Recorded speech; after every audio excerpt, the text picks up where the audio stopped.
en direct sur l'île Mode.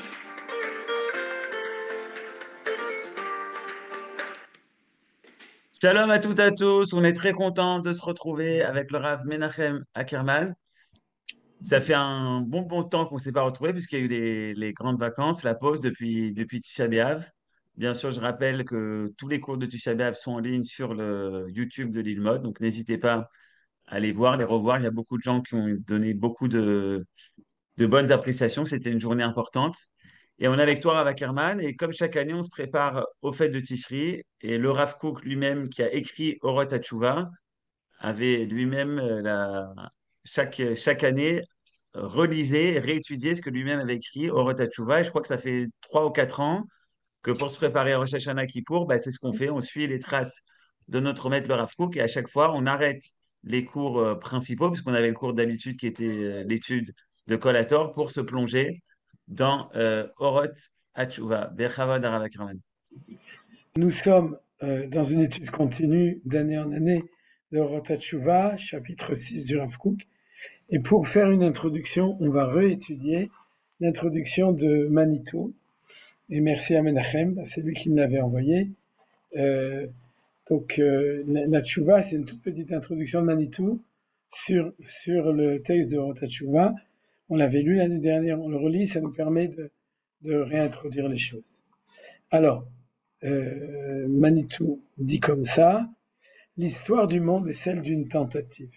Dieu, le seul être qui soit absolument décidé de donner l'être à autre que lui, voilà, ça c'est la tentative. La tentative de Akadosh Baruch Hu, c'est de donner l'être à autre que lui. Vous voyez que Manitou revient toujours à la racine de tout. C'est-à-dire quand on doit étudier Orot HaTshuva, on va revenir aux sources de tout, c'est que le projet du Créateur, c'est de donner l'être à quelqu'un d'autre que lui. C'est des choses qu'on a déjà étudiées dernièrement plusieurs fois. Et le monde apparaît comme lieu de cette histoire, de cette aventure, de cette tentative que l'homme a mission de faire aboutir. Alors la tradition juive a perçu le destin de la communauté d'Israël comme celui d'un parti pris d'optimisme.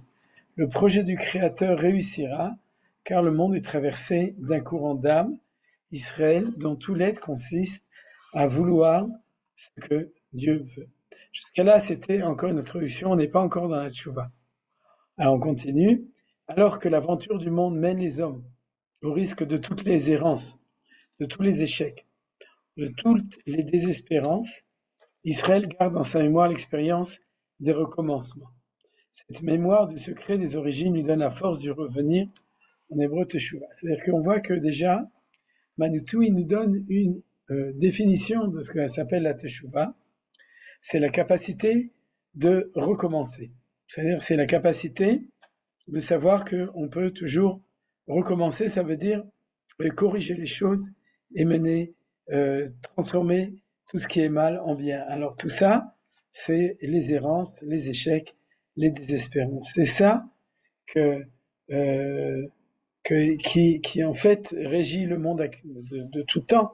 C'est-à-dire tellement d'échecs, tellement d'errances, tellement de désespérance, parce que la dérivée de l'errance et l'échec, c'est le désespoir. C'est-à-dire, puisque au début, quand on est jeune, on croit qu'on va transformer le monde, et puis après, quand on voit tout ce qui marche pas, alors tout d'abord, on voit les errances, on voit les échecs, et puis après, on risque, d'accord, c'est un risque dont parle Manitou, d'arriver au désespoir. C'est-à-dire, on croit plus que c'est possible. Et Israël, lui, on est le porteur de l'expérience de Teshuvah, qui traduit par recommencement, c'est la possibilité de toujours recommencer et de tout retransformer pour amener au bien. Et c'est la raison pour laquelle Manitou dit ici que la tradition juive a perçu le destin de la communauté d'Israël comme celui d'un parti pris d'optimisme.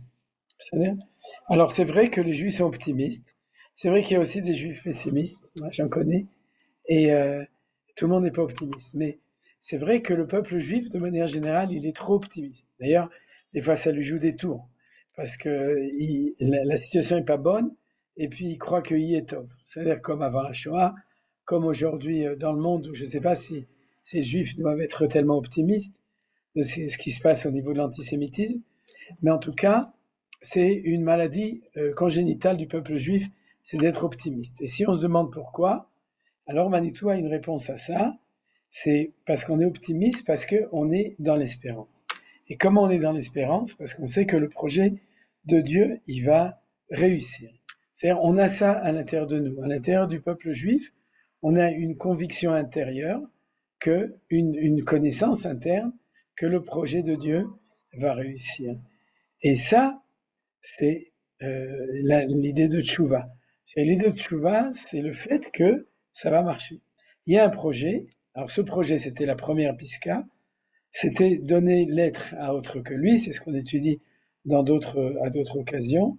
C'est-à-dire, mais c'est une histoire, c'est une aventure, c'est une tentative. Et c'est l'homme, de manière générale, non pas Israël, mais l'homme qui doit réussir le projet de Hachem. Or, la vision, comme on a dit, de la réalité, pas spécialement aujourd'hui, depuis Adam Arishon, depuis l'arbre du bien et du mal, depuis le meurtre de Caïn et Abel, depuis le début, on voit qu'il y a toutes les raisons de désespérer, d'arrêter de croire.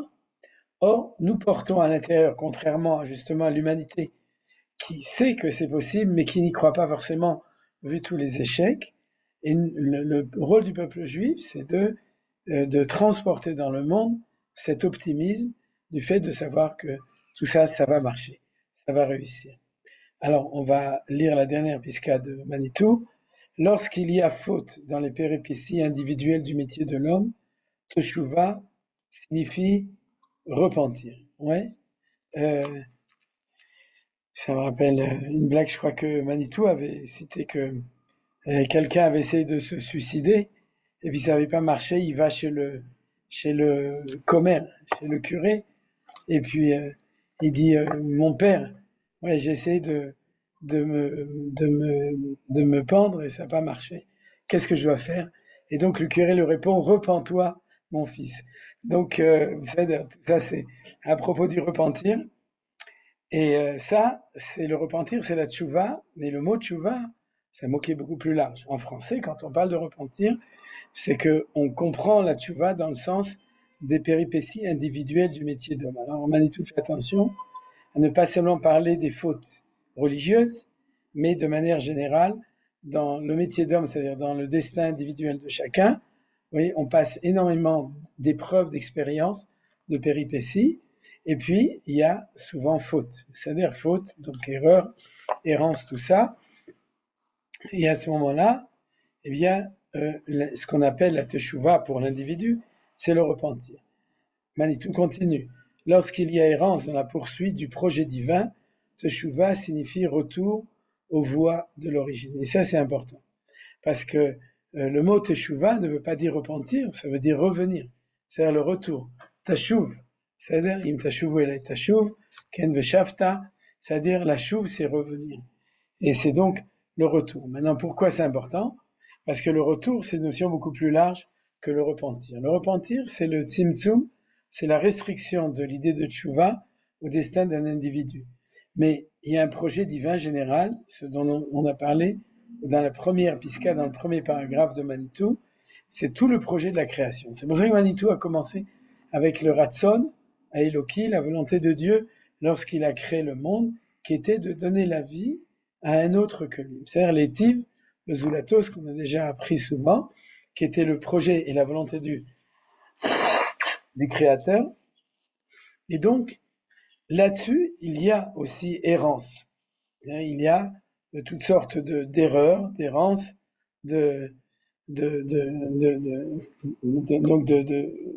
disons qu'on se trompe de chemin ou on se détourne du chemin. Et à ce moment-là, la traduction du mot teshuva, c'est retour aux voies de l'origine. Alors là, l'origine, c'est pas notre origine avant qu'on ait fait des fautes. C'est d'ailleurs comme dans la teshuva individuelle, le repentir où on a fait une faute, donc on revient, et c'est comme ça que les gens comprennent en général, on fait un retour pour revenir à là où on était avant d'avoir fauté. Mais là, quand on parle des voies de l'origine, je vais mettre le même en bleu pour que ce soit plus clair, c'est l'origine du projet divin. C'est-à-dire qu'il y a un sens de l'histoire, et quand il y a une errance, à ce moment-là, il faut revenir au projet. Cette force de revenir, donc retour, revenir, et le vouloir vivre du monde. Alors là, c'est des notions qu'on va voir dans le Rav Kook, c'est-à-dire c'est des notions très très importantes, et c'est pour ça que Manitou les a utilisées, c'est que pour pouvoir revenir, pour pouvoir retourner, c'est beaucoup plus difficile que le repentir individuel. On sait tous que le repentir individuel, c'est difficile. Mais imaginez-vous faire revenir une nation, faire revenir le monde vers là où il doit être, ça demande des énergies beaucoup plus grandes. Donc d'où ça vient cette force-là? Est-ce qu'elle existe dans le monde ou est-ce qu'elle dépend uniquement de la bonne volonté de l'homme? Alors ça aussi on l'a étudié dans le Rav Kook et on va encore l'étudier. C'est qu'il y a une énergie. Vous savez que dans le monde il y a des énergies énormes qui se promènent. C'est les scientifiques parlent d'énergie physique qui se trouve dans le monde, mais à part toutes ces énergies, il y a des énergies spirituelles. Et cette énergie, ce que Manitou appelle cette force, c'est le vouloir vivre du monde lui-même. C'est-à-dire que comme le monde veut vivre, alors il y a deux choses dans cette énergie. Premièrement, la volonté, et ça on va le voir, on l'a déjà vu, mais bien entendu chaque année on reprend d'autres textes, d'accord? Le ratson. Le ratson et la volonté est quelque chose d'essentiel. Je vous envoie au 9e chapitre par exemple de Rotatchouva, on n'y est pas encore arrivé, mais justement, si vous voulez regarder un peu cette notion du ratson, de la volonté. Et le deuxième, c'est vivre.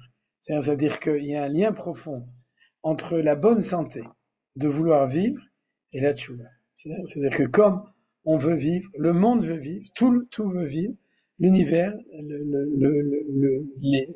l'homme, la société veut vivre, alors il y a une force à l'intérieur pour faire tchouva. On continue dans le texte de Manitou. L'assumer, l'exprimer, lui donner effectivité et pouvoir, et le devoir personnel de chaque juif et le destin collectif de la communauté d'Israël pour le salut du monde, c'est-à-dire l'accomplissement du projet du Créateur. Donc vous avez vu que ici, pour Manitou, et bien entendu, Manitou pour introduire le Rav Kook, il nous remet la tchouva dans sa dimension globale.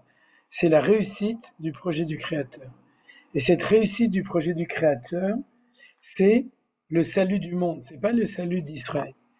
C'est la Geulat Haolam, même c'est-à-dire le salut, c'est-à-dire c'est la réussite du projet du Créateur pour le monde entier.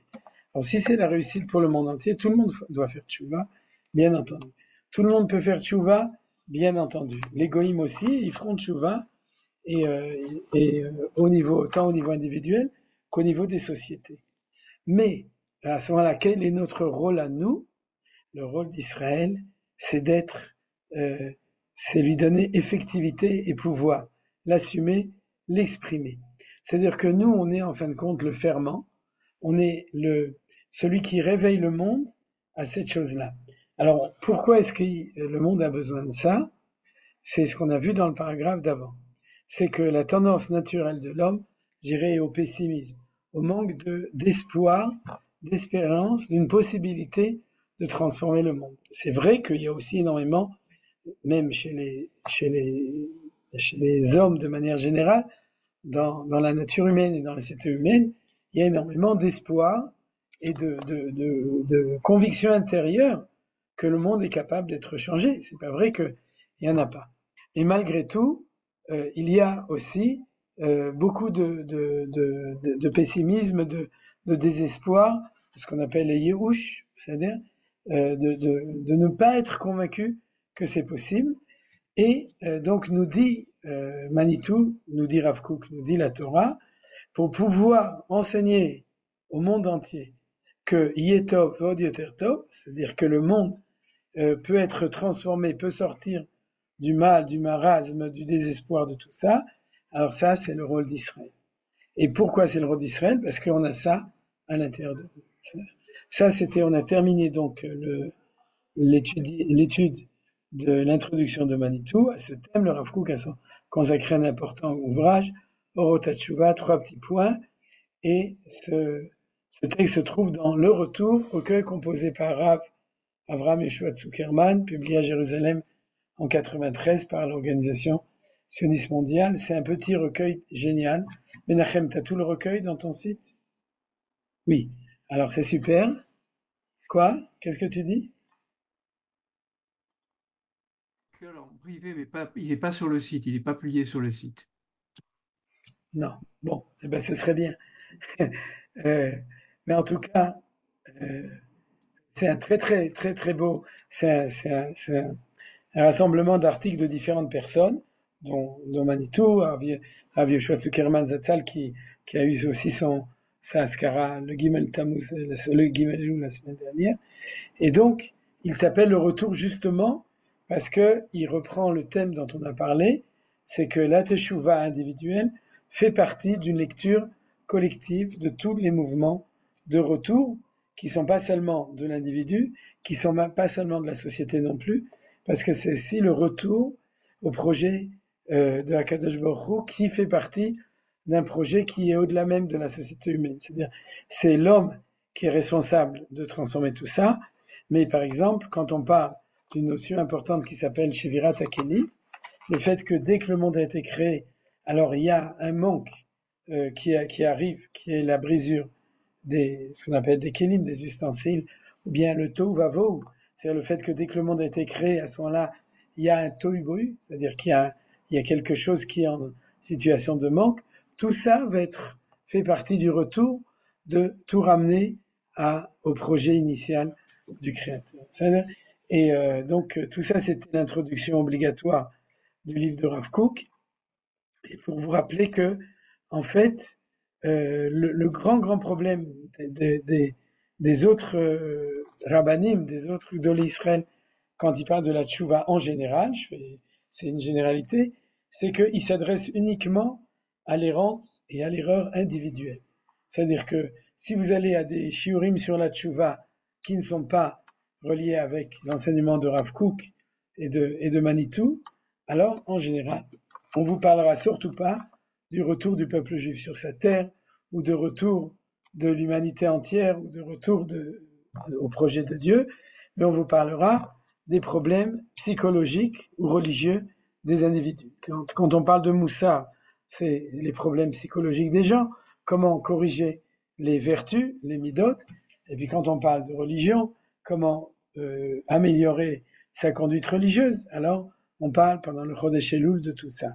Le problème, c'est que il y a dans ce discours-là, tout est vrai, mais il y a un tzimtzum, c'est-à-dire il y a une réduction de la vision de la tchouva uniquement au niveau de la faute et de la correction de la faute de l'individu. Et le grand chidouche de Rav Kook, qu'on étudie maintenant en rentrant dans plein de détails, aujourd'hui on va voir par exemple un détail, on va voir un des sujets, mais le grand chidouche de Rav Kook, et c'est pour ça qu'il a écrit un livre entier, en fait la vérité c'est comme vous savez, il a écrit que l'introduction et les 3 premiers chapitres, et après, il a écrit toute sa vie, le Rav Kook écrivait des piskaot, c'est-à-dire que c'est les pensées de Rav Kook, c'est-à-dire il écrivait ses pensées, et après, ces talmidim ont concentré dans des différents livres tout ce que le Rav Kook a écrit sur la tchouva, en tout cas, j'imagine l'essentiel, a été réuni par le Rav Tzouda, son fils, par le Nazir, le Rav David HaKohen, et par le Rav Harlap, et dans un travail ensemble, ils ont rassemblé les textes du Rav Kook, et de son vivant, ils ont édité le livre de Orot HaTshuva, c'est-à-dire les lumières de la tchouva de Rav Kook, de Rav Avraham Yitzhak HaKohen Kook. Alors donc, c'est pour ça qu'il faut être prévenu. À partir du moment où on sait qu'on va voir le klal et le prat, c'est-à-dire la tchouva générale et la tchouva individuelle, et dans l'individu, il y a aussi le prat du prat, c'est-à-dire ma tchouva à propos de ma bracha de Sheakol que j'oublie de faire quand je bois mon café. Je dis n'importe quoi, ouais, parce que j'y pense, mais disons comme ça, disons que si je fais tchouva sur une petite chose, c'est une tchouva de moi en tant qu'individu dans un petit détail de ma vie individuelle, ou sur une vertu, une certaine vertu que j'ai corrigée. Donc c'est un prat au carré. Et donc il y a depuis le klal, du klal jusqu'à au prat du prat, il y a énormément de choses, la relation entre eux, comment est-ce qu'arriver à développer du prat vers le klal, du klal vers le prat, et comment comprendre chaque chose avec une vision beaucoup plus large. Tout ça, c'est l'enseignement du Rav Kook dans le livre de Orot HaTshuva. Alors, avant de commencer notre étude du texte précis dont on a parlé qu'on va étudier. Alors il faut d'abord que je le retrouve.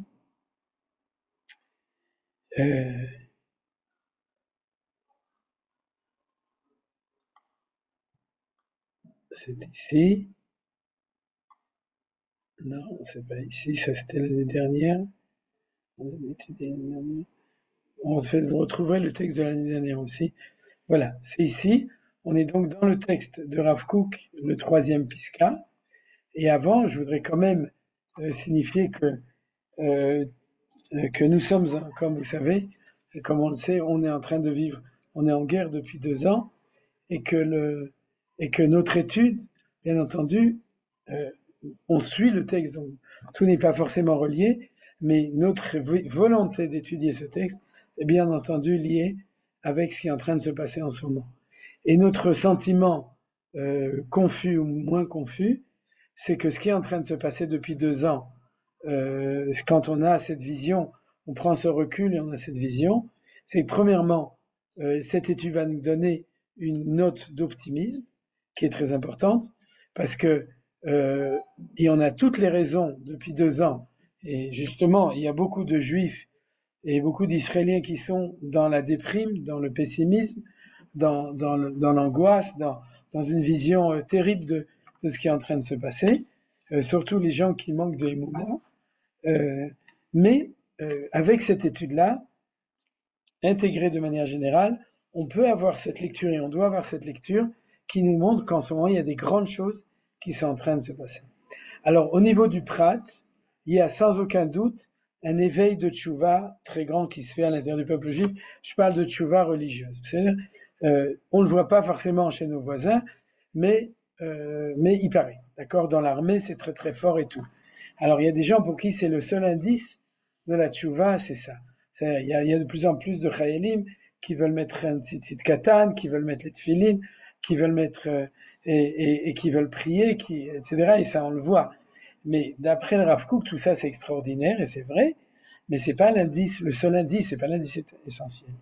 L'indice essentiel dans cette lecture, c'est que le peuple juif est en train de faire une énorme tchouva, et peut-être que le monde entier aussi, ouais, sur des valeurs générales. Par exemple, sur le fait que le peuple juif doit se défendre, doit se venger, doit se donner le droit à exister, doit faire triompher le bien contre le mal.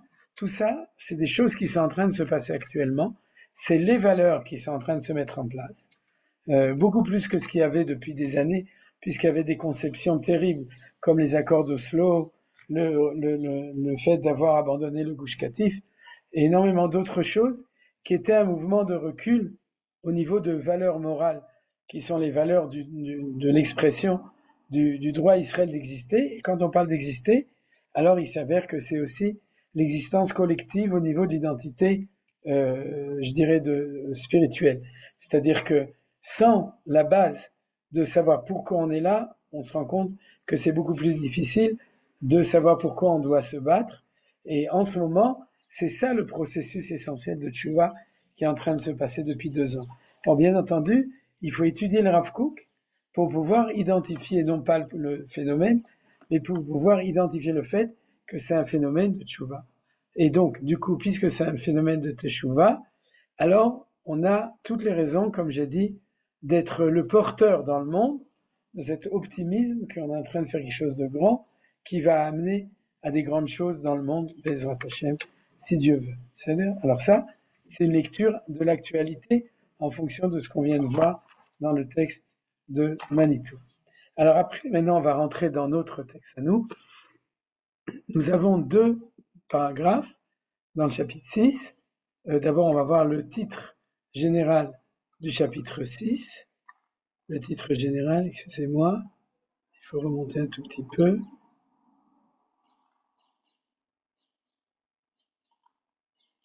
Voilà. Existence et effet interne de la Teshuva dans la conscience profonde de l'homme, du monde et de la communauté d'Israël. Vous voyez que c'est le sujet qu'on étudie, il est très très intéressant dans ce chapitre, puisque c'est d'abord l'effet interne et ensuite la conscience profonde de l'homme, donc l'individu, du monde. Quand on parle du monde, c'est la société humaine de manière générale, et la communauté d'Israël, c'est Israël. Donc vous voyez, c'est directement lié avec l'introduction qu'on a vue maintenant, c'est que il y a une conscience profonde dans l'homme, dans l'individu, dans le Nefesh Nishmat Adam, dans la société humaine et dans la communauté d'Israël. Alors avant de passer directement, je vous rappelle aussi que la traduction qu'on utilise, c'est la traduction de professeur Benogros, qui a traduit tout au Rotatchouva. Donc vous l'avez sûrement chez vous, et sinon, je crois qu'il y a un an ou deux, quelqu'un m'avait dit que c'était en gros introuvable et que ça coûtait très cher. Donc si vous l'avez, gardez-le. Et si vous avez l'occasion de le trouver, prenez-le, parce que c'est un livre absolument indispensable pour ceux qui n'ont pas accès directement au texte en hébreu. C'est-à-dire le livre de... Et Mamash, on remercie Benogros pour nous avoir traduit au Rotatchouva. Et c'est l'occasion aussi de rappeler que la Haskara de Benogros, en plus, je ne sais pas si c'est la Haskara, où ils font quelque chose pour les 100 ans de sa naissance. Je crois, dans une semaine, j'ai vu en tout cas quelque chose. Donc, c'est très bien d'avoir l'occasion en même temps d'étudier le Rav Kook et puis d'étudier aussi Benogros par sa traduction. Alors maintenant, on est arrivé au texte qu'on étudie, le Shem Yichud Kodesh Baruch Shrinte, la crainte naturelle du péché est l'expression la plus saine de la nature humaine sur le plan de la morale générale. Alors le sujet d'aujourd'hui, c'est Iratret, c'est-à-dire la crainte du péché. C'est-à-dire en hébreu, comment est-ce que Rav Kook il dit Iratret ativit. Oui, c'est-à-dire, c'est donc la crainte naturelle du péché. C'est-à-dire, il y a quelque chose comme ça qui s'appelle la ira. C'est-à-dire, il y a deux niveaux de ira. Il y a iratret et irat shamayim. C'est-à-dire, ou irat aromamut. Tous les deux font partie de ce qu'on appelle irat shamayim, la crainte du ciel. Mais dans la crainte du ciel, il y a iratret qui s'appelle la crainte irat eta'a, la crainte d'en bas, l'inférieur. Et ira ila'a, la crainte supérieure, c'est irat aromamut, c'est la crainte de décevoir Akadosh Baruch Hu. C'est-à-dire, on n'a pas peur de faire des fautes, mais on ne veut pas décevoir. On a la conscience de la présence, de la volonté, du projet de Akadosh Baruch Hu, et on n'a pas envie.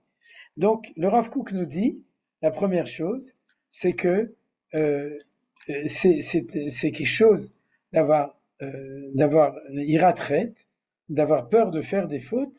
C'est quelque chose de naturel et c'est un signe de bonne santé de la nature humaine sur le plan de la morale générale. Ok, on continue. Tout d'abord, on va lire la Piska entière et ensuite on va l'analyser. Elle porte dans la nature particulière à Israël sur les fautes et iniquités, qu'une iniquité en hébreu, c'est Chet ve'avon. Bon, en français, on se demande comment il est arrivé à iniquité, mais en hébreu, on comprend très bien. Chet, c'est quand c'est fait sans faire exprès, et avon, c'est quand c'est fait exprès. C'est ce qu'il appelle faute et iniquité commise en violation de la Torah et des commandements, Torah ou mitzvot, héritage de la communauté de Jacob, ça s'est inversé, Torah tziva lanu Moshe, Morasha Keilat Yaakov. Alors donc, la fin du verset Morasha Keilat Yaakov, héritage de la communauté de Jacob, c'est la citation de Rav Kook.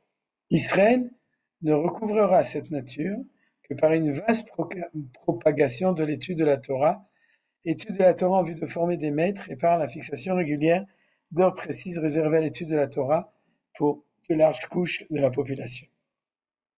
Il est impossible qu'Israël puisse revenir à sa force première et vive, sa vie naturelle, sans une pleine restauration également de sa nature spirituelle, dont l'une des caractéristiques les plus marquantes est la crainte naturelle, l'aversion de la faute et l'exigence d'une repentance régulière si par malheur on était entraîné à la transgression et au péché.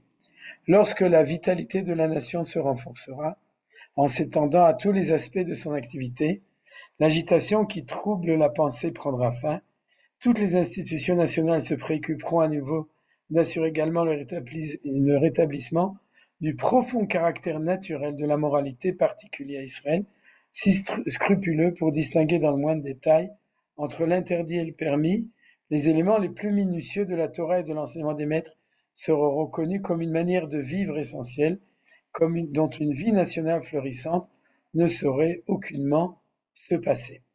Voilà, on a fini la Piska, on a étudié tout le petit paragraphe de Rav Kook là-dessus. Alors donc, le sujet, donc vous avez compris, c'est ce qu'on appelle la crainte, et de manière plus précise, la hiratret. Quel est le lien entre la crainte de la faute et la tchouva? C'est pas difficile, hein, d'accord? C'est tellement simple. Si on avait tous hiratret, on ferait beaucoup plus facilement tchouva. C'est-à-dire, on ferait tchouva parce que on aurait conscience que ce qu'on fait, c'est une faute et que c'est grave de fauter, et donc on ferait tchouva. Donc, c'est un moteur extrêmement important de la tchouva, la hiratret. Est-ce que c'est le seul? Bien entendu, non, puisqu'il y a aussi ce qu'on appelle teshuva me'ava, c'est-à-dire le retour à Dieu qui se fait pas non par la crainte de la punition, hiratret, c'est pas exactement la crainte de la punition, c'est hiratret. C'est-à-dire, il faut faire la différence entre les deux. Kol shehiratreto kodem et lechormato. Hiratreto, c'est la crainte de la faute, de ne pas la faire, ou si on l'a fait, du sentiment que c'est une faute. Alors, les gens ont tendance à confondre avec hirat haonesh. Hirat haonesh, ça c'est vraiment la crainte la plus basse, c'est qu'on fait tchouva quand le policier nous donne une contravention. C'est-à-dire à ce moment-là, on décide c'est fini, je parle plus au portable, je roule plus à 150 km/h sur l'autoroute. C'est-à-dire à ce moment-là, parce que j'ai un feedback direct du résultat de la faute qu'on a fait. Mais hiratret, c'est pas ça. Hiratret, c'est la conscience du fait que c'est pas bien. Ça se fait pas, c'est péché, c'est pas joli, c'est interdit, etc. Donc, ça c'est quelque chose d'intérieur à l'homme. Et donc, dans tout cela, à partir du moment où c'est un moteur, c'est pas le seul comme on a dit, aussi la tchouva me'ava, on revient par amour du Créateur ou par hirat haromemut, par la conscience supérieure on pourrait dire, de la vérité, de la volonté du Créateur et de la volonté de réaliser. Tout ça, ça faisait partie d'une description dans les premiers chapitres de Rav Kook des différents niveaux de la Teshuvah. Mais malgré tout, puisqu'on est arrivé là, c'est de ça qu'on parle, on parle d'un moteur pas le plus haut, au contraire un des plus bas de la Teshuvah, qui est la conscience du mal, c'est-à-dire le fait de l'interdit, du fait que c'est pas bien de faire les choses. Et là-dessus, le Rav Kook nous dit deux choses. La première chose, il dit que il y a une dimension qui est universelle, c'est-à-dire la nature humaine, et à ce moment-là, c'est relié avec la morale. Il y a la même valeur au niveau du peuple juif où il y a quelque chose de plus. Il y a une valeur ajoutée, c'est par rapport à la Torah et les commandements. C'est-à-dire que à l'intérieur d'une personne normalement constituée, c'est-à-dire, puisqu'il parle de quelque chose de naturel, il y a une hiratret de ce qui touche à la transgression des valeurs morales qui se trouvent dans l'humanité de manière générale.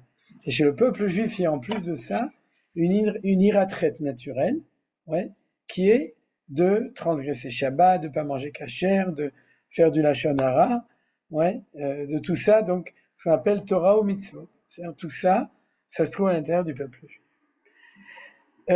Voilà, ça c'est le début. Maintenant, je ne sais pas ce que veut dire Yitzhak, mais peut-être que tu veux dire ce que je veux dire, c'est que le Rav Kook, quand il écrit quelque chose, c'est pas pour nous faire un cours de morale, c'est pour s'occuper des problèmes de la société.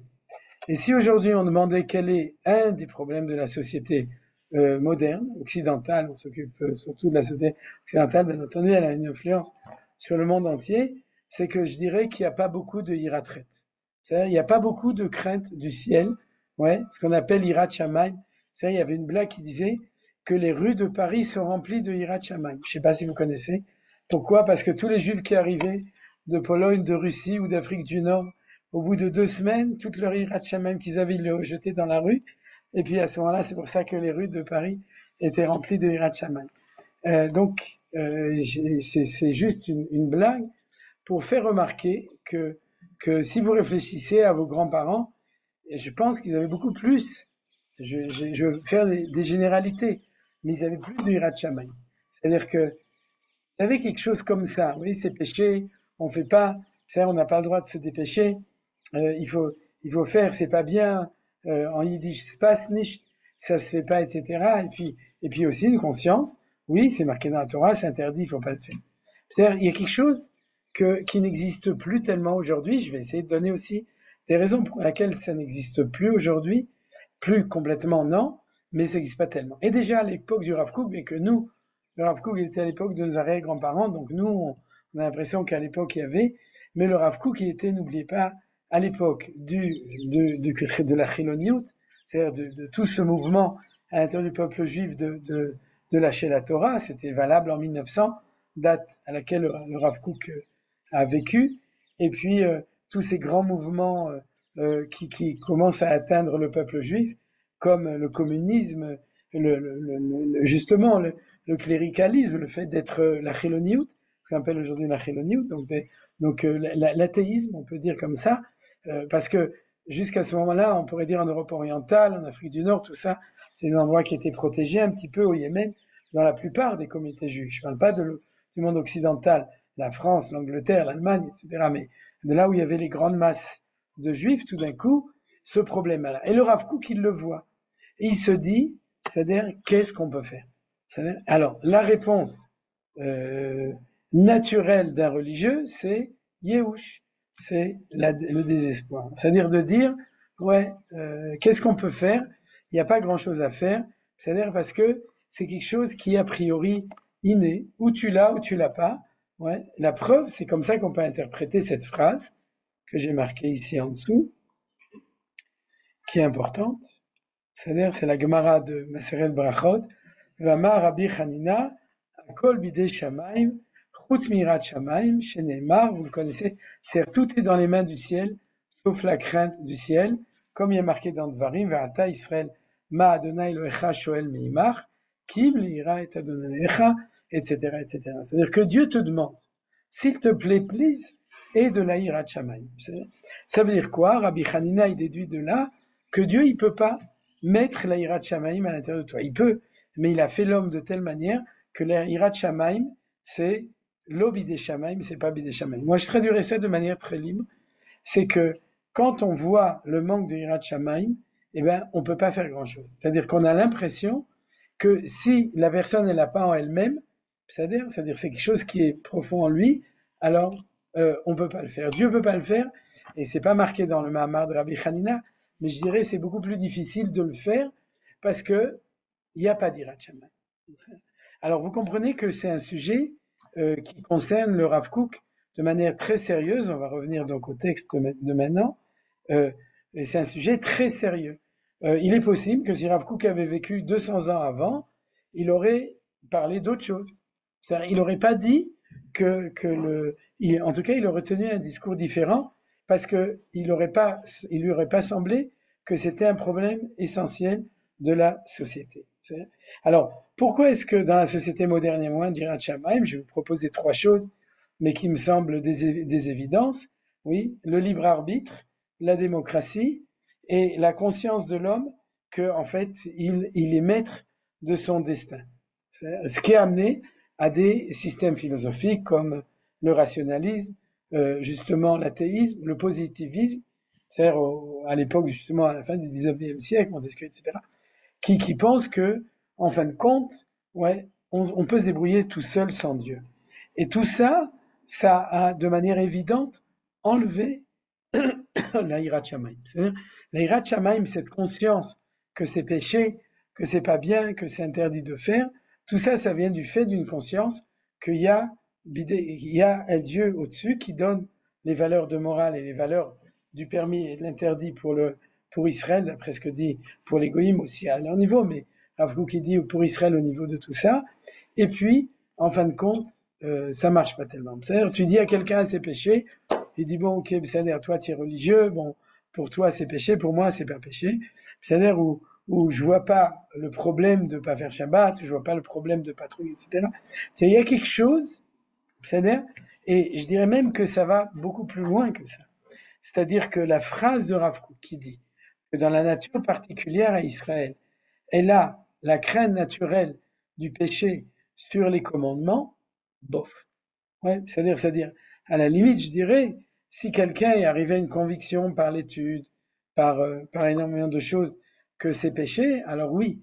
Mais là, ce que le Rav Kook il parle d'une crainte naturelle. C'est-à-dire, je traduis très simplement, naturellement un juif, il a peur de ne pas faire Shabbat. Naturellement un juif, il a peur de ne pas manger kasher, il a peur de ne pas aller à la synagogue 3 fois par jour et de mettre les tefillin. Or, il s'avère que ça marche pas très bien, puisque apparemment il y a une grande partie du peuple juif qui n'a pas peur. C'est-à-dire, il y a pas cette crainte. C'est-à-dire, des fois même, il y a des gens qui le font justement par amour, etc. Mais tout ça, c'est un petit peu disparu. Alors, je vous ai donné les clés. D'après Chachamim, il y a une notion qui s'appelle la chutzpah, qu'on a déjà étudiée autre part, que dans le temps, Yomot Ikvetadam Meshicha Chutzpah Isge, et ça peut être la traduction des sages qui ont écrit ça il y a très longtemps, du phénomène actuel, justement, du libre arbitre, de la libre volonté, de la liberté, qui fait que l'homme ne se sent pas soumis à on pourrait parler d'un surmoi religieux, c'est-à-dire un surmoi spirituel qui le motive à faire les bonnes choses et ne pas faire les mauvaises choses. Tout ça, c'est pas tellement dans le, on pourrait dire dans le discours actuel du monde occidental et du monde juif en particulier. Et c'est ça le problème du Rav Kook. Maïe. C'est-à-dire comment est-ce qu'on va ramener, c'est-à-dire cette valeur-là à l'intérieur du peuple juif. Vous avez compris que c'est une question très très sérieuse. C'est-à-dire, alors, on peut le faire, par exemple, avec la chita de Rab Amnon Yitzhak. C'est-à-dire de faire peur aux juifs. C'est-à-dire de faire des shiurim de Torah en disant si tu fais comme ça, tu vas aller au Gehenom, et Kafakela, et Gilgul Neshamot. On va parler de ça toute la journée. Donc ça, c'est Irat Haonesh. C'est la crainte de la punition. Mais c'est pas la chita de Rav Kook. C'est pas comme ça qu'il voit les choses. Alors, tout d'abord, la première chose, c'est que le Rav Kook doit chercher une source qui me garantit que ça va arriver. Pourquoi ? Parce qu'on revient à l'introduction de Manitou. C'est le fait que d'être positif. C'est-à-dire que une fois je vous ai présenté ce que je vois, et ce que vous voyez aussi, vous dites, Azmaïe, à part le fait qu'il y aura peut-être un miracle, que Dieu va nous mettre de la crainte, de la faute à l'intérieur de nous, comment est-ce que les choses ils vont revenir ? Vous comprenez ? Alors c'est vrai que y a des gens qui diront que de leur propre expérience, un jour ou un autre, ils ont reçu suffisamment de coups pour se rendre compte que ce qu'ils croyaient qu'on pouvait faire ce qu'on voulait, faire la bringue tous les soirs, etc. Quand on était jeune, on se rend compte qu'après, on paye le prix, donc on a fait tchouva à cause de ça. Mais c'est pas de ça que le Rav Kook parle. D'accord ? Il va pas parler de ça, bien que tout ça c'est vrai aussi. Il en parle seulement autre part, mais il nous parle de quelque chose qui va aller au-delà. Parce que Dieu n'est pas obligé de donner des coups pour qu'on réintègre la iratraite, la crainte, la conscience, de la faute ou de l'interdit ou du fait du respect ou du bien même. C'est-à-dire la conscience de ce qu'on doit faire, de ce qu'on ne doit pas faire. C'est-à-dire, alors, le Rav Kook ne veut pas que tout ça aille avec des coups. C'est-à-dire, il veut que ça aille avec des coups. C'est-à-dire avec son enseignement et pas avec les coups. Donc, c'est trop facile de parler comme ça. Alors, comment est-ce que le Rav Kook peut nous signer Aftacha, promesse, que ça va s'arranger, vous comprenez ? Puisque tout doit s'arranger. Donc, ça aussi, ça va s'arranger. On verra, Bezrat Hashem, la semaine prochaine, la prochaine Piska, qui va encore parler de cette chose-là, de ce processus. Alors, Rav Kook va nous dire que la réponse à ça, elle est le mot naturel. Vous voyez, il est marqué ici, et il revient après, plus loin ici, il est impossible, la vie naturelle, c'est-à-dire de la crainte naturelle, qui s'appelle la version de la faute, exemple d'une repentance régulière, c'est-à-dire à tous les espèces nationales se récupéreront à nouveau des du naturel de la moralité, particulier à Israël, d'accord, et les éléments épuisés l'enseignement seront connus de manière de vivre dans la vie, ne saurait se passer. C'est-à-dire qu'il y a un mot ici, qui est un mot central de Rav Kook, c'est la tiviyut, c'est la nature. Et c'est quoi cette chose-là ? Et ça, on l'avait vu déjà l'année dernière. C'est-à-dire que ce que nous dit le Rav Kook, c'est qu'à l'intérieur de nous, on a une iratraite. C'est-à-dire, et que cette société qui l'a enlevée, qui a déshabillé la iratraite, c'est-à-dire qui a ôté la iratraite au niveau de la société, c'est pas qu'elle nous a rendus plus intelligents, plus responsables, parce que l'homme, du coup, il est maître de sa vie, maître de ses décisions, etc. On n'a pas besoin qu'il y ait des rabbins qui nous embêtent avec des trucs, etc. Donc on a avancé, on est plus moderne. Tout ça, le Rav Kook nous dit, c'est une erreur. C'est-à-dire c'est une erreur dans la lecture de l'histoire. Dans la lecture de l'histoire, ce passage au manque de hiratret existe, il fait partie de la situation actuelle, mais il est contre nature. C'est à l'intérieur, très profondément d'un homme, il y a la conscience de la faute morale, et à l'intérieur d'un juif, il y a en plus la conscience de la faute religieuse. Ça, c'est un chidouche énorme, parce qu'il y en a qui pensent que la faute religieuse, elle est éducative. À la limite, ils pensent que la faute morale, elle est innée dans l'homme. C'est-à-dire, il y a une espèce de conscience naturelle de l'homme. Mais le Rav Kook nous dit non, il y a à l'intérieur de la nature de l'homme, ouais, et maintenant on parle du juif, une iratraite naturelle. Et si jamais l'éducation, la mentalité, et je dirais même presque le bourrage de crâne social et éducatif et culturel du monde occidental moderne nous a enlevé la iratraite, eh bien, chasser le naturel, il revient au galop. C'est-à-dire, maintenant, on est galopin, et puis après, on reviendra à la nature. Parce que la nature est obligée de revenir, et c'est ça le grand optimisme du Rav Kook. C'est-à-dire, le grand optimisme du Rav Kook, c'est de dire que c'est pas une notion inculquée, une notion éducative, une notion, disons, on pourrait dire culturelle. La iratraite, c'est quelque chose qui se trouve profondément à l'intérieur de l'homme pour la morale, et à l'intérieur du juif en plus pour la Torah et les mitzvot. Ça, c'est le chidouche de Rav Kook qui nous dit ici cette chose-là. Comment est-ce qu'on peut le prouver? La vérité, on peut pas tellement le prouver, mais on peut y croire. D'abord parce que jusqu'à maintenant, dans le peuple juif, il y avait iratraite sur tout ça, et qu'on voit que dans l'homme, de manière naturelle, il y a une retraite au niveau de la morale, c'est-à-dire donc on peut y croire. Et puis, de nouveau, il faudra expliquer que ce processus de société qui était de se débarrasser de tout ça était un pis-aller, c'est-à-dire c'était quelque chose qui était nécessaire pour se débarrasser des anciennes, on pourrait dire, d'une ira très très basse, qui était la crainte de la punition uniquement, qui était celui de la religion classique, du système politique classique, du système étatique classique, etc., qui était basé sur la crainte de la punition. Et pour arriver à une retraite de bonne santé, une véritable, à ce moment-là, il faut des fois passer, il faut se débarrasser de tout ce qui est avant, et puis après, ça va réapparaître. Alors vous voyez que ici, il y a quelque chose que vous et moi, on a tendance à ne pas croire. Ouais, comment est-ce que le Rav Kook peut dire à la fin que les éléments les plus minutieux de la Torah et de l'enseignement des maîtres seront reconnus comme une manière de vivre essentielle dont une vie nationale florissante ne saurait aucunement se passer. C'est-à-dire que quand on va organiser une grande soirée, je ne sais pas, à Binyan Neuma ou bien à Gané Yoshua avec un truc, c'est-à-dire ce qui va le plus intéresser les organisateurs, c'est de faire attention à tous les détails, qu'il y ait de la tsniout, que ce soit pas avec Rilul Shabbat, que les chansons soient avec du Kiddush Hashem, et que tout soit caché, etc. Vous connaissez les obsessions des religieux, qui sont toujours obsessifs de ça. Il faut faire attention à tout ça. Et le Rav Kook dit, sache que tout le peuple juif va revenir à ça.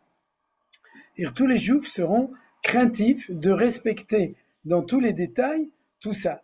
Alors justement, c'est ça le choc des photos, c'est que ça correspond pas du tout à ce qu'il y a aujourd'hui. Aujourd'hui, en gros, ouais, on dira à Pépé, Besséder, d'accord, toi c'est ton truc, vas-y, mets-toi dans ta chambre et puis occupe-toi des trucs et laisse-nous vivre.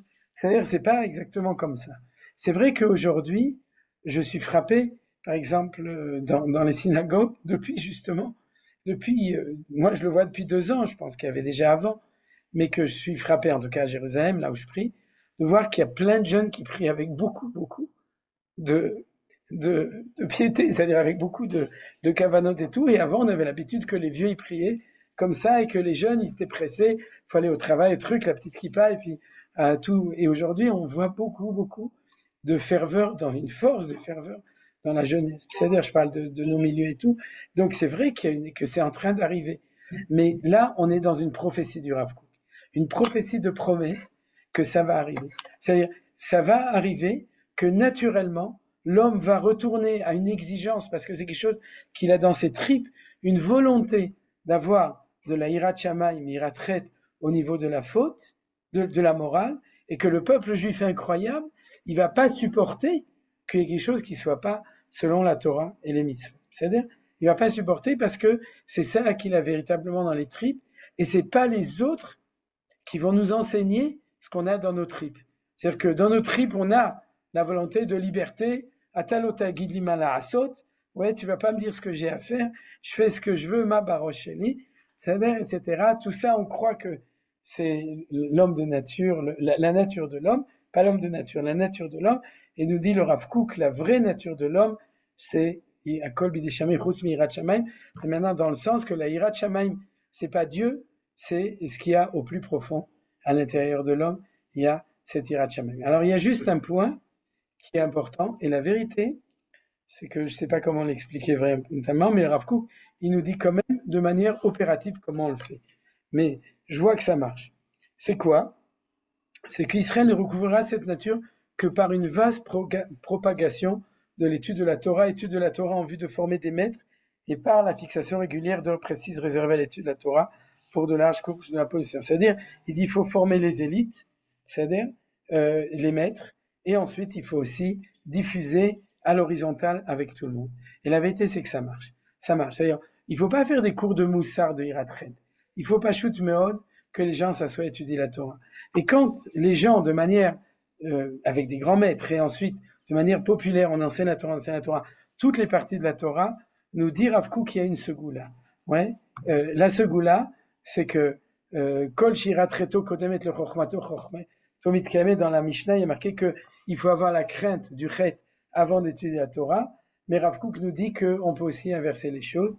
C'est-à-dire que plus on va étudier la Torah, et plus, en fait, c'est très simple. On va se nettoyer de ces clipotes, de ces écorces extérieures qui nous donnent ce sentiment d'autres valeurs qui sont les valeurs justement, qui sont pas fausses, de la liberté, du libre arbitre, de la capacité de s'autodéterminer au niveau individuel, au niveau collectif, tout ça c'est très bien, mais il va y avoir en même temps que ça, un retour à une iratraite du peuple juif, et par le peuple juif, souvenez-vous, du monde entier. Alors, je vais terminer avec un autre texte de Rav Kook qui se trouve tout d'abord dans la Torah. Quand on a reçu la Torah, ouais, vous vous souvenez que le peuple juif, il a dit à Moshe, c'est-à-dire, parle-toi avec Dieu, on a peur de mourir, on ne peut pas supporter tout ça.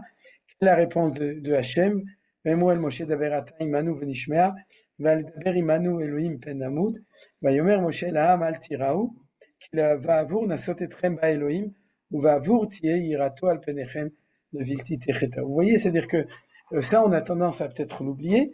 Dans le Mahamad Har Sinaï, il y avait aussi un élément, non pas de créer une crainte de la punition, mais de créer par la révélation la Hirat Shamayim, le Vilti Techeta. Vous voyez, l'expression Hiratret se trouve à l'intérieur de ce verset-là. Et si vous demandez d'où le peuple juif a de manière profonde à l'intérieur de lui cette Hiratret, même pas seulement de Moussar, mais aussi de Torah Mitzvot, allons là ici. Et on va reprendre aussi le deuxième texte, la source parallèle dans Dvarim.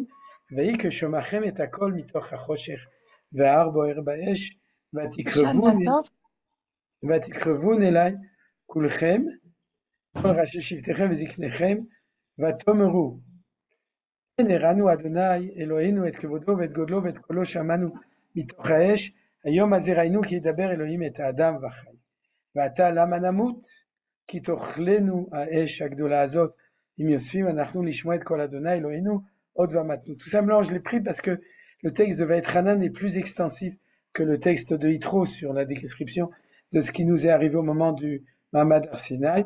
Mikol basar asher shama kol Elohim chaim medaber mitoch ha'esh kamonu vayechi kerav ata v'shma et kol asher yomar Adonai Eloheinu v'at tedaber elenu et kol asher yedaber Adonai Eloheinu elecha v'shamanu v'asinu v'yishma Adonai et kol divrechem bedabrechem elai v'yomer Adonai elai Shamati et kol divrei ha'am hazeh asher dibru elai etivu kol asher diberu, c'est bseder. Parce que vous dites que vous allez vous crever de frousse de mourir à cause de ça. Miten, c'est une très belle expression.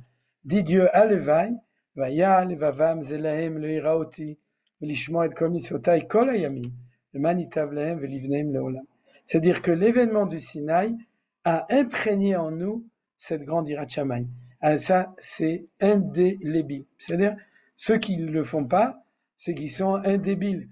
Ils sont pas indélébiles. C'est-à-dire qu'en fait, il faut savoir qu'on a à l'intérieur de nous et que nos grands-parents n'étaient pas des primitifs, c'est-à-dire qui avaient ça parce qu'ils n'avaient pas étudié, et donc du coup c'est péché, c'est-à-dire et que nous on est éduqués, etc. Ils n'étaient pas primitifs à cette époque, sans doute, ils étaient normaux. Ils n'avaient pas encore été mekulkal, ils n'avaient pas été abîmés par d'autres valeurs, et que Bezrat Hashem, c'est-à-dire que c'est tellement profond à l'intérieur de nous. Alors je voudrais rajouter une deuxième source, une troisième source, trois sources. La deuxième, c'est marqué à l'intérieur du verset que Rav Kook a cité. C'est-à-dire qu'il a cité Morachak et Ilat Yaakov. C'est-à-dire, non, il n'a pas cité la première partie du Passouk. Il n'a pas dit Torah Tziva Lanu Moshe Morachak et Ilat Yaakov. Pourquoi? Parce que je ne parle pas de l'événement du Sinaï, mais l'étude de la Torah nous amène de manière cognitive la prise de conscience de la Hirat Shamayim. Mais le côté naturel, on l'a non pas par Moshe, mais on l'a par les Avot, par les patriarches. Or, dans la Torah, il y a Torah Tziva Lanu Moshe, il y a la Torah de Moshe qui sont les mitzvot, et il y a la Torah qu'on a en héritage des Avot, Morasha, qui est la Yaakov, l'assemblée de Yaakov, de Avram, d'Israël et Yaakov, et là, c'est un héritage. L'héritage, tu nais avec lui. C'est-à-dire, tu l'acquiers pas, tu le sors, minakoach et la poêle, tu dois l'exprimer, et ça, c'est Torah Tziva Lanu Moshe, mais tu l'as à l'intérieur de toi profondément. Et c'est pour ça, le Rav Kook, il a dit ça. Alors, en fait, ça veut dire quoi? C'est qu'on a deux sources de la hiratret naturelle. L'une, c'est le fait qu'on est juif. On est descendant d'Avraham, Yitzhak et Yaakov. Donc, c'est les valeurs morales profondes des Avot qui font qu'on a cette hiratret, c'est-à-dire à tous les niveaux qu'on a vus. Et la deuxième, c'est aussi, en plus, l'événement du Sinaï. Et puis, au niveau de toutes les nations, il y a ce que dit Rav Kook ici, dans un texte qu'on a étudié il y a quelques années, donc il y a 3-4 ans, puisque c'est le premier chapitre, les Lumières du Retour, le premier Pérec, c'est page 72 parce qu'il y a toute l'introduction chez Beno Gross, mais c'est le Pérec Aleph de Orot HaTshuva qui dit qu'en fait, la Tshuva, les moteurs de Tshuva sont tellement énormes que c'est sûr qu'on va venir à la Tshuva, mais ces moteurs sont multiples.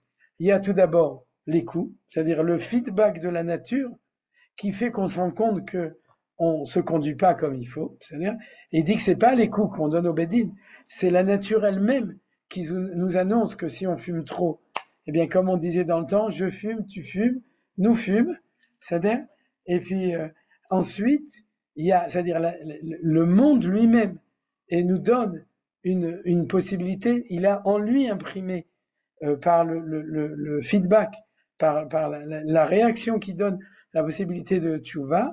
Il y a la tchouva supérieure de la connaissance de la Torah qui nous dit ce qu'il faut faire, ce qu'il ne faut pas faire. Il y a la tchouva encore plus supérieure qui est celle de la connaissance de Dieu qui nous fait prendre conscience de la vérité. Ça, c'est la tchouva me'ava d'après le Rav Kook. Et puis Rav Kook rajoute qu'il y a aussi ce qu'on appelle la moussar klayot, c'est-à-dire la moralité naturelle qui se trouve chez l'homme. Et ça, c'est aussi un moteur de tchouva. Et c'est ce dont le Rav Kook a parlé aujourd'hui au niveau de la nature humaine en général. Et c'est ce qu'il dit ici, on va le lire uniquement. Le repentir naturel, on est toujours dans le mot naturel, qui se rapporte à l'âme et à l'esprit et d'une nature plus interne. Il relève de ce qu'il est convenu d'appeler la conscience morale. Il est dans la nature de l'âme humaine de suivre la voie droite. Lorsqu'un individu s'en détourne et tombe dans le péché, si tant est que son âme n'est pas encore totalement corrompue, ce sentiment de droiture l'affectera et lui causera douleur et peine. Il s'empressera de faire retour sur lui-même, de corriger sa perversion jusqu'à ce qu'il sente que sa faute a été effacée. Donc, le Rav Kook parle de manière humaine, naturelle. Il signale qu'il y a ce qu'on appelle la morale, la conscience morale, qui se trouve à l'intérieur de tous les individus, qui est un moteur de tchouva, et c'est ce qu'on a vu aujourd'hui. Sauf que c'est celle qui est commune à l'homme entier. Le Rav Kook signale quelque chose d'important. Cette dimension du repentir revêt un aspect fort complexe. Elle dépend de nombreuses convictions subjectives et objectives et comporte de multiples possibilités d'erreurs dont il convient de se préserver. Elle constitue cependant une des bases sur laquelle se fonde l'essence de la tchouva. Ça veut dire quoi? C'est que par exemple, quand on s'habitue à ce moment-là, la conscience finit par être émoussée. C'est-à-dire on n'a plus. Ou bien l'influence culturelle peut aussi effacer la conscience naturelle, etc., etc. D'accord? C'est-à-dire que plus le feedback est subjectif et profondément à l'intérieur du sujet de l'homme, plus d'un côté il est sûr à long terme, plus d'un côté c'est facile de l'effacer, on pourrait dire.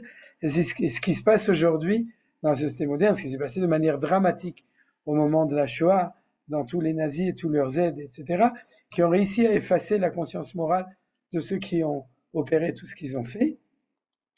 Mais pour terminer sur le Tov, alors il y a, dans la mesure où, comme le dit le Rav Kook, il y a tous ces aspects de quelque chose de profondément naturel qui se trouve à l'intérieur de l'homme et encore plus fort à l'intérieur du juif à propos de Torah ou Mitzvot en plus de la conscience morale, qui est cette garantie, Bezrat Hashem, comme on a dit, que En Yush Ba'olam Klal, il n'y a pas de désespoir ni sur les petites choses ni sur les grandes choses, et que cette aspiration qu'on a à ce que l'homme, et pour nous que tous les juifs aient naturellement cette conscience et cette volonté de ne pas fauter et de faire le bien tel qu'il est marqué dans la Torah, Bezrat Hashem, on va le voir bientôt, que ça va revenir et réapparaître, et c'est ça qui ramènerait aussi le peuple juif et le monde entier à la Teshuvah, Shelema, Bimera, Biamenu, Amen.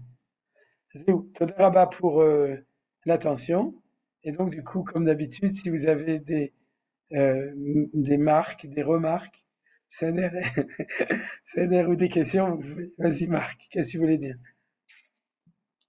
Rien? Ah, La juste entre... génétique, Oui, c'est de vas-y, la Annette. génétique. Moi, je veux dire un mot. Oui, vas-y. C'est génétiquement, on est génétiquement porté vers le bien. C'est une affirmation il faut qu'il démontre ça. D'accord, ben, c'est pas génétique, c'est pas dans le chromosome, c'est dans les Oui, valeurs tu dis que dès de la qu'on est, neshama. les valeurs. Oui, mais alors là, je pense qu'il y a une petite confusion. Quand on dit naturel, c'est-à-dire, on ne pas parle pas génétique. naturel d'après la conception athée qui dit que le naturel n'est que le naturel matériel. C'est-à-dire que quand une personne qui est positiviste athée parle de naturel, il dit, ah, la nature, c'est que la physique, que la matière, c'est la biologie, c'est la génétique, etc. Donc, si je veux voir ce que dit le Rav Kook, il faut que je prenne mon microscope et je regarde mon ADN. C'est-à-dire, non, c'est faux. Ce n'est pas complètement faux, parce que vous savez que, par exemple, le polygraphe, il est basé sur quoi? Sur ça? Sur ça, sur le fait que lorsque quelqu'un ment, il y a aussi des influences, on pourrait dire, sur la... Influx. Sur quoi? Sur Des sa influx génétique. différents. Ouais, c'est-à-dire il commence à trembler. Alors, comment tu vas définir? Mais comment définir alors cette chose qu'on a reçue à la naissance parce qu'on est né juif? D'où est-ce qu'on les... Il y a que, on accote le DNA. Il n'y a pas Non. autre chose. Non, il n'y a pas autre chose. Ruach, nefesh, ruach, neshama, chaya, yichida. Tout ça, tu mets ça, Hamza. et c'est pas dans le DNA. Non, le DNA, c'est midat adin. La neshama, c'est midat arachamim. Qu'on a reçu à la naissance. Ça, c'était une blague. Non, on l'a depuis avant la naissance. C'est notre neshama. Notre neshama, elle existait toujours. C'est-à-dire que dans le projet, on vient à ce qu'a dit Manitou, mais on le verra tout le temps dans le Rav Kook. Dans le projet du Créateur, il y a pour que le projet réussisse, d'accord, malgré toutes les errances, il y a imprimé à l'intérieur de l'homme, et on parle de l'homme, c'est-à-dire de l'homme humain et juif, L'être humain. à l'intérieur de lui une connaissance que ce qui est pas bien, même s'il n'a pas étudié la Torah.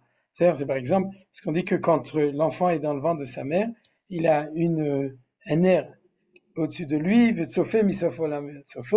et il connaît tout ce qui est bien, tout ce qui est mal. À la naissance d'Afka, la naissance, c'est le premier choc où on oublie ça et on rentre dans la culture au lieu d'être dans la nature. C'est-à-dire, c'est la première fois, bien entendu, les enfants, quand ils sont petits, ils sont encore dans la nature plus que dans la culture. Et ils ont d'ailleurs une conscience de la faute innée. C'est-à-dire, il y a chez les enfants, chez les petits-enfants, il y a ça, mais c'est ça le point qui est important. C'est tout ça. Ok. Je donne cours dans quelques minutes. Alors, vas-y, Marc. Non, pour donner peut-être la réponse à ce qu'elle a donné, le DNN, ça serait plutôt le Nefesh, ce qu'on reçoit le Nefesh, Et ce qu'on reçoit finalement, dans lequel va être imprimé ces notions, c'est la Neshama, qui, elle, fait partie d'un groupe de l'ensemble du peuple juif. Alors que le DNN, c'est que le Nefesh, c'est le mode de fonctionnement du corps, simple. Non, bien que dans le Nefesh, quand le Rav Kook parle de Moussar Klayot, il parle de quelque chose qui est au niveau du Nefesh. Il dit que c'est pour ça que c'est pas du tout évident que d'être sûr que ça marche tout le temps. Ouais, c'est-à-dire la morale naturelle, la conscience qu'on a vu dans le dernier, il parle sans doute quelque chose du Nefesh. Quand on parle de l'iratré du juif, tu as raison, on parle des niveaux Neshama et tout qui sont beaucoup plus profonds, mais de toute façon, il y a toujours Ishtal Shelut. La preuve, comme j'ai dit avec le polygraphe, c'est que ça peut descendre dans le corps. Si on n'est pas corrompu, alors quand on faute, même notre corps sent qu'on faute, vous le savez. C'est-à-dire il y a des choses, des angoisses et des réactions même physiologiques qui sont liées avec tout ça. Mais tu as tout à fait raison, Marc, que quand on parle de ce que le Rav Kook, c'est d'ailleurs pour ça qu'il faut étudier la Torah, Be'amot, il faut vraiment diffuser la Torah sans calculer, parce qu'il faut réveiller la pureté des madrigotes les plus hautes. C'est-à-dire de Neshama. Yofi, c'est peut-être une dernière remarque si quelqu'un veut, et sinon je suis obligé de partir. Ok. Merci beaucoup. Ben alors, Merci beaucoup. Besimcha Rabba, et on se retrouve Ezrat Hashem Shavua Haba pour de nouvelles aventures. Merci d'avoir visionné cette vidéo. Je vous invite à vous abonner à notre chaîne InMode pour plus de replays, de conférences, de cours, d'interviews. Cliquez sur le bouton juste ici et vous êtes abonné à l'InMode. À très bientôt.